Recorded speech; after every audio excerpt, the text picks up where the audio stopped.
ചില കറികൾ കൂട്ടിയാലേ നമ്മുടെ നാവിൻ്റെ തുമ്പത്ത് രുചിയുണ്ടെന്നൊക്കെ നമ്മൾ പറയൂലേ, കുറേ പ്രാവശ്യം വീണ്ടും വീണ്ടും കഴിക്കണമെന്ന് തോന്നില്ല. അതുപോലൊരു ഐറ്റമാണിത്, പുളിയഞ്ചീര.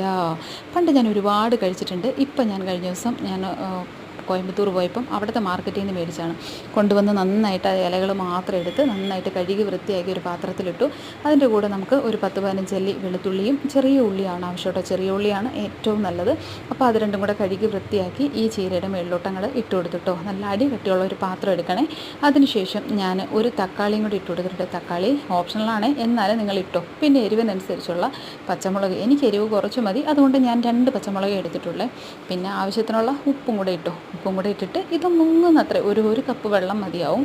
അപ്പോൾ ഞാൻ 1 കെട്ട് ചീരയാണ് എടുത്തിരിക്കുന്നത്. ആ വെള്ളം കൂടെ ഒഴിച്ച് ഞാൻ ഞങ്ങളുടെ അടുപ്പത്തോട്ട് വെക്കാൻ പോവുകയാണ്. വേറെ ഒന്നും ചെയ്യണ്ട. ഒരു 5 തൊട്ട് 7 മിനിറ്റിനകം ഇത് നന്നായിട്ട് വെന്ത് കിട്ടും. അപ്പോൾ അടച്ച് വെക്കണേ, മറക്കല്ലേ. ആ സമയം കൊണ്ട് ഞാൻ മുകളിലോട്ട് പോവാം. നിങ്ങളും വരുന്നത് എൻ്റെ ടെറസിലോട്ട്. എന്തിനാണെന്നറിയാവോ? അവിടെ നിന്ന് മേടിച്ചുകൊണ്ട് വന്ന ചീരയുടെ തണ്ടെടുത്തൊന്ന് നട്ട് വെച്ച് നോക്കട്ടെ. കാരണം എപ്പോഴും നമുക്ക് തമിഴ്നാട്ടിലോട്ട് പോകാൻ പറ്റില്ലല്ലോ. അതുകൊണ്ട് ഇത് മുളച്ച് അടുത്ത പ്രാവശ്യം ഞാൻ ഉണ്ടാക്കുകയാണെങ്കിൽ വീഡിയോ ഇടാം കേട്ടോ. അപ്പോൾ നിങ്ങളും പ്രാർത്ഥിച്ചോണേ. ഞാനൊന്ന് കുത്തി വെക്കുകയാണ്. ഞാൻ എങ്ങനെയാണ് ചിലപ്പം പുതിനയൊക്കെ മേടിക്കുമ്പോൾ നല്ല വേരുള്ള നല്ല കട്ടിയുള്ള തണ്ടാണെങ്കിൽ അതുകൊണ്ട് ഞാൻ നട്ടുവയ്ക്കും. ചിലപ്പോൾ അതിൽ നിന്നൊക്കെ 1-2 പ്രാവശ്യമൊക്കെ എടുക്കാനുള്ള പുതിന കിട്ടും.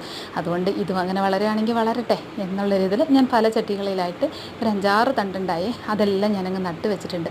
വളർന്ന ഒരു ചീര അത്രയല്ലേ ഉള്ളൂ. അത്രയും ടേസ്റ്റുള്ള ഒരു ചീരയാണ്. ഒരു പ്രാവശ്യം നമ്മൾ വീട്ടിൽ വെച്ച് കഴിഞ്ഞാൽ പിന്നെയും നമുക്ക് വെക്കാൻ തോന്നും. എന്നാൽ നമുക്ക് താഴെ പോകാം. ഇവിടെ വന്ന് നോക്കിയപ്പോൾ ഞാൻ പറഞ്ഞില്ലേ നല്ല വെന്തിരിപ്പുണ്ട്. 5 മിനിറ്റോ 6 മിനിറ്റോ എങ്ങാണ്ട് ആയിട്ടുണ്ടായിരുന്നുള്ളൂ. അപ്പോൾ ഇനി നമുക്കിതൊരു മിക്സിയുടെ പാത്രത്തിലോട്ട് മാറ്റിയെടുക്കണം കേട്ടോ. അപ്പോൾ വെള്ളം വേണ്ട കേട്ടോ. വെള്ളമില്ലാതെ ഇലയും നമ്മളായിട്ടേക്കുന്ന സാധനങ്ങൾ മാത്രം മിക്സിയുടെ ജാറിലോട്ട് ഞാൻ മാറ്റിയിട്ടുണ്ട്. ബാക്കി വെള്ളം ഞാൻ ചീനച്ചട്ടിയിൽ തന്നെ വെച്ചിട്ടുണ്ട്. അത് കളഞ്ഞേക്കല്ല കേട്ടോ. എന്നിട്ട് ഞാൻ ആ ചൂട് തണുത്തപ്പോൾ ഒന്ന് അരച്ചെടുത്തിട്ടുണ്ട്. നല്ല മഷി പോലെ അരച്ചെടുത്തു കേട്ടോ. എന്നിട്ട് അരച്ചെടുത്തതും ബാക്കിയുള്ള വെള്ളവും കൂടെ ഇട്ട് നന്നായിട്ടൊന്ന് ഇളക്കി യോജിപ്പിച്ച് അടുപ്പിൽ തന്നെ വെക്കാം. ഞാൻ അടുപ്പ് കത്തിച്ചിട്ടെല്ലാം നിർത്തിയിട്ടേക്കുവാണേ. അപ്പോൾ ലൈറ്റായിട്ട് ഒരു സിമ്മിൽ വെച്ച് ഞാനിതൊന്ന് ഇളക്കി കൊടുത്തിട്ടുണ്ട്. ഇനി വേറൊന്നും ചെയ്യേണ്ട കേട്ടോ. ഇതിനങ്ങ് താളിച്ചിട്ട് കഴിഞ്ഞാൽ മാത്രം മതി.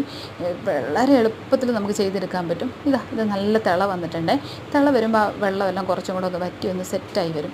ഇതിനെ താളിക്കാൻ നല്ലത് നല്ലെണ്ണ തന്നെയാണ്. അത് നല്ല സ്വാദുമാണ്, നല്ല മണവുമാണ്. അപ്പോൾ ഞാൻ നല്ലെണ്ണ ഒഴിച്ച് കടുകിട്ട് പൊട്ടിച്ചിട്ടുണ്ട്. അതിൻ്റെ കൂടെ കുറച്ച് കറിവേപ്പിലയും കുറച്ച് ചുമന്ന മുളകും കൂടി ഇട്ടിട്ടുണ്ട്.